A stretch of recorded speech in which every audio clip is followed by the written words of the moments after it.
இந்த போட்டோல நீங்க பார்த்துட்டு இருக்க ஸ்வீட் சுதந்திர போராட்டத்துல ஒரு முக்கியமான ஆயுதமா இருந்ததுன்னு சொன்னா நம்ப முடியுதா? மகாத்மா காந்தி தலைமையில நடத்தப்பட்ட வெள்ளையனே வெளியேறு இயக்கத்தின் போது பிரிட்டிஷ்க்கு எதிரான போர்ல பொதுமக்கள் சுதந்திர போராட்ட வீரர்கள் பயன்படுத்திய இனிமையான ஆயுதம் தான் காசியுடைய புகழ்பெற்ற திரங்கா பர்ஃபி.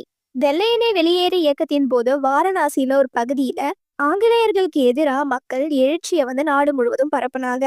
தேசியவாத உணர்வை தூண்டுறதுக்காக ஒரு ஊக்குவிக்கும் செயலாதான் இந்த திரங்கா பர்ஃபியை உருவாக்கி பயன்படுத்தினாங்க. முந்திரி மற்றும் பிஸ்தா பருப்புகளால ஆன திரங்கா பர்ஃபி அதனுடைய பெயர் குறிப்பிடுவது போல தேசிய கொடியுடைய பச்சை, காவி மற்றும் வெள்ளை நிறங்கள்ல உருவாக்கப்பட்டிருக்கு. இயக்கத்தின் போது மகாத்மா காந்தியுடைய செய் அல்லது செத்துமடி அப்படின்ற அழைப்பு தொடர்பா 1942 வாரணாசியில இது முதல்ல அறிமுகப்படுத்தப்படுது. இந்த இனிப்பை அறிமுகப்படுத்தியதுடைய பின்னணி தேசபக்தியினுடைய செய்தியை பரப்பவும், மக்கள் மற்றும் சுதந்திர போராட்ட வீரர்களுக்கிடையே ரகசிய செய்திகளை பரப்பவும் இதை ஒரு இனிமையான ஆயுதமா பயன்படுத்தினாங்க. பின்னர் பல உள்ளூர் கடைகள்லயும் இந்த திரங்கா பர்ஃபி தயாரிக்கப்பட்டுச்சு. இயக்கத்தை தொடங்கி சரியா 80 ஆண்டுகளுக்கு பிறகு இந்த திரங்கா பர்ஃபிக்கு புவிசார் குறியீடு சான்றிதழ் வழங்கப்பட்டதா சொல்லப்படுது.